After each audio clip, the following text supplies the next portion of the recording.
episode 6 of Law and Batting Order. I'm your host, Tony Iliakostas. Here are some quick hits from the past week. They ask what I'd like written about me when I'm gone. I hope they write I made Penn State a better place, not just that I was a good football coach. These are the very words of Penn State football coaching legend Joe Paterno, which are engraved outside of Penn State's Beaver Stadium. Last Sunday, Joe Pa passed away at the age of 85 after suffering complications from cancer treatment after being diagnosed with a treatable form of lung cancer in November of 2011. Paterno was the Nittany Lions football coach since 1966 and compiled 409 wins, the most wins ever by a Division I football coach. While some of Paterno's greatest accomplishments include 2 national championships and 3 Big Ten Coach of the Year awards, Paterno's coaching career came to an abrupt end after Penn State's Board of Trustees fired him after his former assistant coach, Jerry Sandusky, was arrested on November 5, 2011 on 40 counts of child sex abuse on Penn State grounds. Despite this unfortunate ending, there is no doubt that Joe Pa was a successful coach, and our hearts and prayers here at Law and Batting Order go out to the Paterno family. B-L-U-E! Blue, blue, blue! That's right. The G-Men shut down the San Francisco 49ers last Sunday after replacement Niners punt returner and wide receiver Kyle Williams fumbled the ball twice. The latter fumble was the most brutal for San Francisco as the Giants recovered possession and gave way for Giants kicker Lawrence Tynes to hit a field goal and send the Giants to the Super Bowl. Meanwhile, in Foxborough, the Patriots escaped with a 23-20 victory over the Baltimore Ravens and claimed the AFC title. As I predicted last week, the Pats will face the Giants in Indianapolis on February 5th in a rematch of Super Bowl 42. After weeks and weeks of waiting, power-hitting juggernaut Prince Fielder finally has a home. On Thursday, the former Milwaukee Brewers first baseman agreed with the Detroit Tigers to a 9-year, $214 million deal.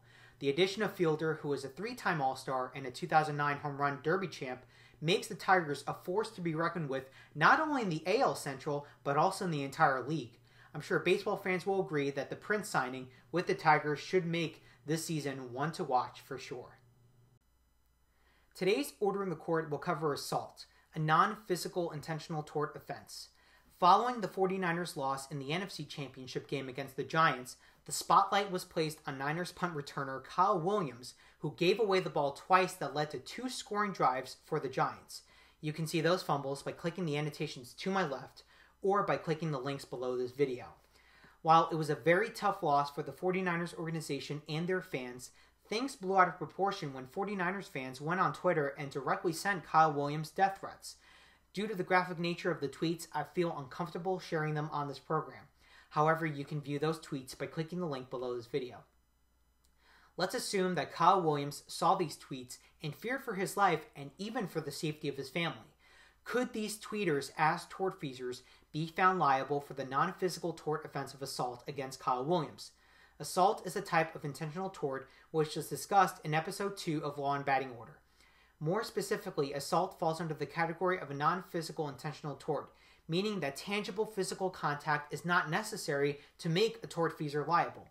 As per the Restatement Second of Tort, Section 21, assault is the intent to cause a harmful or offensive contact with the person of the other or a third person, or in imminent apprehension of such a contact, and the other is thereby put in such imminent apprehension.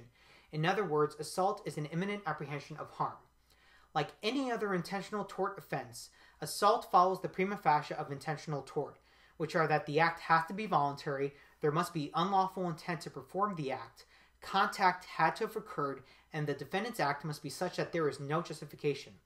Here, Kyle Williams could potentially prove that these tweeters who threatened his life are tortfeasors under the non-physical intentional tort branch of assault. First, attorneys for Williams could prove that the tweeters performed a voluntary act. To perform a voluntary act means to deliberately contract muscles in your body to perform an act. In this case, it could be as specific and simple as the tweeters using the muscles in their forearms and fingers to log on via their computers or cell phones to Twitter to type these tweets, which threatened Kyle Williams' life.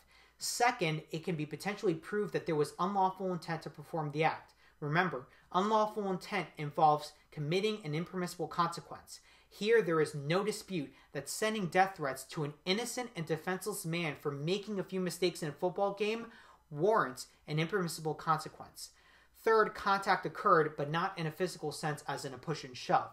Rather, because this is a non-physical tort, the contact in this matter is Kyle Williams reading each and every death threat tweet with his very own eyes, either on his cell phone or on another device, and pondering about the severity and gravity of each comment.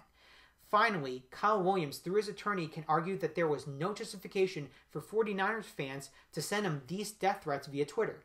Although Williams fumbled the ball twice, this tort does not justify in any way, shape, or form the actions on the part of the defendants. While Kyle Williams has a strong case of assault against these disgruntled tweeters, his argument could be shot down based on the common law rule that mere words are not enough to amount to an assault. The defendants could argue that merely sending threatening tweets to Williams could be argued as insufficient to create a reasonable imminent apprehension of harm.